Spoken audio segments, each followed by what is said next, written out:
రోజా గారు పుట్టినరోజు శుభాకాంక్షలు తెలియజేస్తున్నారు. అరే నీ పని నేను చేస్తున్నాను.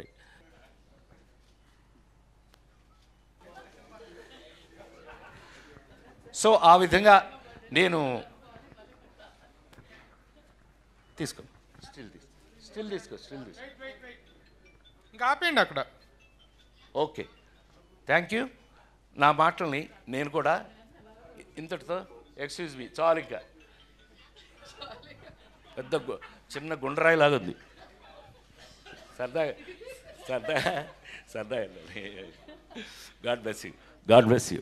సో ఆ విధంగా నేను బిడ్డను తయారు చేసుకుని అది ఇండస్ట్రీకి పనికి రావటమే కాదు, ఆ తీసిన సినిమాలు ఈరోజు కాదు, తెలుగు సినిమా ఉన్నంత వరకు అవి బ్రతికుండటం, అదొక ట్రెండ్ సెట్టింగ్గా ఒక పిల్లలకి ఒక సినిమా చూపించాలి అంటే రాజేంద్రుడు గజేంద్రుడు మాయలోడు ఈ సినిమాలు చూపిస్తున్నారని మరొకసారి మీ అందరికీ మనవి చేస్తూ, ఇలాంటి సందర్భంలో నాకన్నా గర్వపడే వ్యక్తి, నాకంటే గొప్పగా ఫీల్ అయ్యే వ్యక్తి మరొకడు ఉండడానికి అవకాశం లేదు అని మరొకసారి మనవి చేస్తూ, ఇలా నువ్వు ఇంకొక 50 బర్త్డేలు హ్యాపీగా ఇంకొక హ్యాపీ బర్త్డేలు చేసుకోవాలి మనస్ఫూర్తిగా కోరుకుంటూ, నా కోరిక నాది చేసుకోవాలని కోరుకుంటూ, ప్రతి బర్త్డేకి నా ఆశీస్సులు నీకు ఎప్పుడూ ఉండాలి మనస్ఫూర్తిగా కోరుకుంటూ సెలవు తీసుకున్నాను. Thank you very much. God bless you. Thank you sir. నేను గౌరవంగా తీసిన సినిమాలు ఎప్పటికీ ఉంటాయని ఈ ఒక్క మాట చెప్పి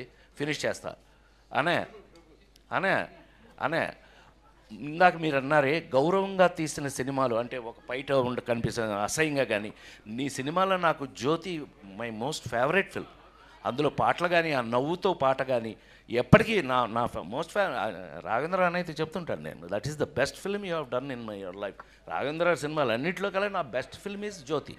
సో అలాంటి గొప్ప సినిమాలు తీసినప్పుడు ప్రపంచంలో ఆ గౌరవం ఎప్పుడూ ఉంటుంది అని నేను నిన్న రిలీజ్ అయిన షష్ఠిపూర్తి శ్రీ ఏమాత్రం అవకాశం షో వేస్తాను చూద్దు, కానీ షష్ఠిపూర్తి సినిమా నిన్న అబ్బాయి మీరందరూ వినాలి రే ఆలి, షష్ఠిపూర్తి అని రిలీజ్ అయిందిరా నిన్న. ఎంత గొప్ప పేరు ఇళయరాజా గారి మ్యూజిక్తో గొప్ప పేరు వచ్చింది అబ్బాయి. నిన్న బెజవాడలో కూడా అది నిన్న సక్సెస్ మీట్ కూడా రేపు చేస్తున్నాము. షష్ఠిపూర్తి అనే సినిమా చేశాను. ఆ సినిమా అంటే నేను ఇవాళ గుండె మీద చేసుకుని మీ అందరి ముందు అన్నయ్యగా మీ అందరితో పిలిపించుకుని నేను ఎరాలి అన్నయ్యగా పిలిపించుకుని మీతో నేను ఇవాళకి గౌరవంగానే ఉన్న సినిమాలు ఎప్పటికీ గౌరవంగా ఉన్నాం. మనం జనాల్లోకి వెళ్తే మనకున్న గౌరవానికి కారణం మనం చేసిన గౌరవమైనటువంటి కామెడీ. తను మనకి ఎంత నీట్ కామెడీ. నేను రాజేంద్ర గారి చేసేటప్పుడు అంటే ఇది ఒకటి గుర్తు చేసుకోవాలి, హాలీని మన బ్రహ్మిని వీళ్ళిద్దరూ ఎవరి ఇంప్రవైజేషన్ వాళ్ళది ఇంప్రవైజ్ చేశారు అద్భుతంగా. చాట ఈడు చాట ఆడ బ్యాంక్ మేనేజర్ ఆడు, మధ్యలో గజేంద్రుడు రాజేంద్రుడు నేను. ఆ ఇంప్రవైజ్ చేసి తనేమో అందరిని ఎంకరేజ్ చేసి మమ్మల్ని వదిలి అంతే కదా ఆ సీన్లో అక్కడ రాసుకొచ్చిన దాన్ని పెట్టుకుని అక్కడ ఇంప్రవైజ్ చేసి ఎంత ఇన్వాల్వ్ అయ్యి అందరం కలిపి చేసి ఇవాళ ఆ సినిమాలు చూస్తున్నప్పుడు దాని గురించి ఎవరైనా మాట్లాడుతున్నారు ప్రపంచంలో ఎక్కడికి వెళ్ళినా ఆ సినిమాలు మనవి ఉన్నాయి అని అంటే దానికి కారణం తనే అని ఎస్వి కృష్ణారెడ్డి బ్రాండ్ తన బ్రాండ్ని తనే తెచ్చుకున్నాడని మరొకసారి మనవి చేస్తూ సెలవు తీసుకున్నాను. Thank you very much.